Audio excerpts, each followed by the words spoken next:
I'm John Bates and I'm here in Gloucestershire to meet two farming families who understand the consequences and the realities of tough business decisions. About a decade ago, as now, dairy farmers were experiencing pressure on milk prices. This caused some to make some really tough decisions. John and Linda Chamberlain have agreed to share their story. It was the thought that we were the ones who were going to get rid of the cows. That was a hard decision to make. It was. Yeah, it really was. And we felt that we were the ones that were letting down all the generations who had gone before us. What position was the business in? What sort of, what was the state of the books and the state of the business? It was our life. And it had come right as well. Yeah, and you always think it's going to come right, but it doesn't sometimes. And sometimes you're just digging a really deep hole, and one day you've got to get yourself out of that. And that's what we had. And we had to face that. And that was really hard, wasn't it? It was hard. And we didn't know what was the other side of dairy farming.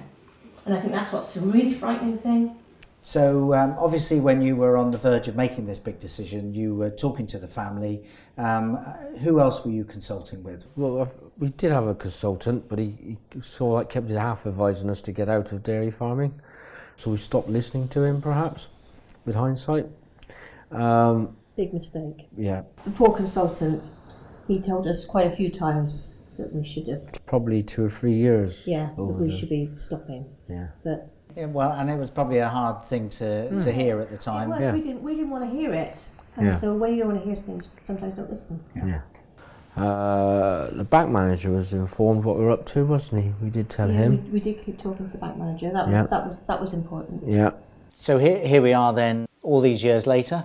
That decision is a long way behind you. How did you deal with sort of post-cows? When we gave up the dairy farming, we had been keeping a few beef calves. There's about 4 or 5 cows that were kept as well. We've carried a lot of fixed costs over from the dairy farm to now in some respects. We've not really looked hard at the fixed costs, but there are savings to make. We've now analysed where the savings can be, and we're starting to do them, aren't we? We're acting on them.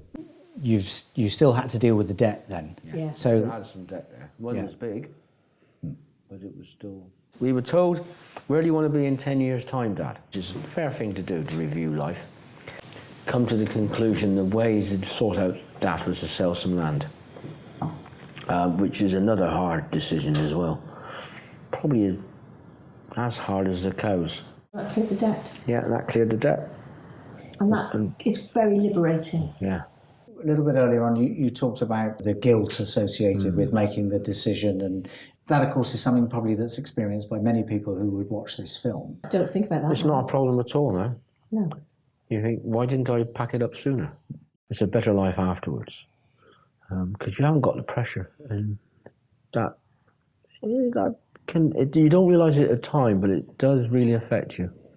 What about the sort of the priorities in life? How did that all change? We made a list Made a list. of what we wanted out of life. Yeah. Well, we made two lists. You made one and I made one. Yeah, and actually they married up quite well, didn't they? Yeah, there's one or two differences, Yes. which you would expect. Yeah, you would, yes. Yes. You wanted more time.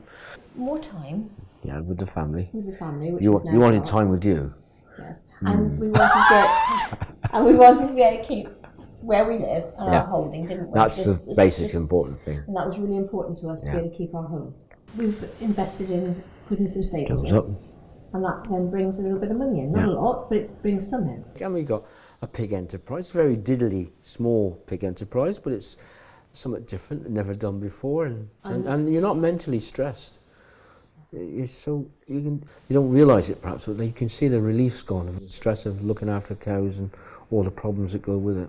So you moved into equine, and so the idea is to develop that significantly here, is it? Yeah, we little bit more. probably could double it. That's the thing. It's moving from half a dozen to a dozen, and you've got to set yourself different goals. Perhaps like I am trying to be more economically driven than previously.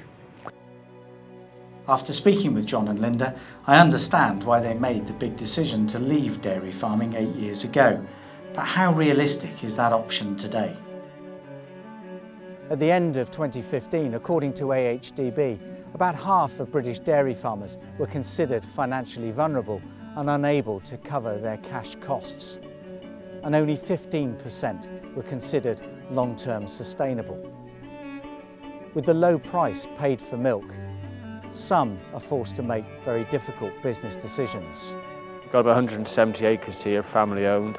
Used to be a dairy farm and now we've split it up, so we've got dairy heifers we're rearing on contract and sort of developing a small beef enterprise as well. If I don't get up at 6 o'clock in the morning, it's not a massive earth-shaking problem. With the cows, that hour could be a really awkward one to fit back in. It doesn't really matter. So you made the decision about a year ago to get out of dairy farming. What was the state of the business in at that time that made you make that decision? We just seemed to be digging an ever deeper hole and couldn't really see a way out of it other than taking an extremely long-term view. I would like to dispel the myth that we sat down coldly and coolly and went through all the other options of what life was going to be the other side.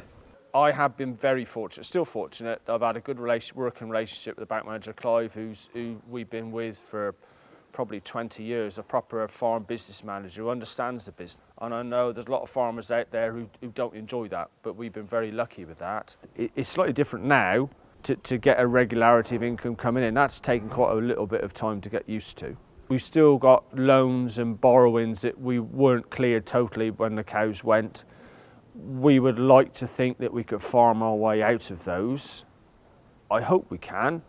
If not, we might have to have another rationalisation. Making these big decisions for many there's a big emotional aspect associated with it. How did you deal with that? It didn't affect me that much. I'm not saying I'm cold, but it was just actually you were so busy once the decision was made to make the best of and getting ready for the sale that a lot of those things went on the back burner. And you've got to be pragmatic because your responsibility is to your family, not to your cows.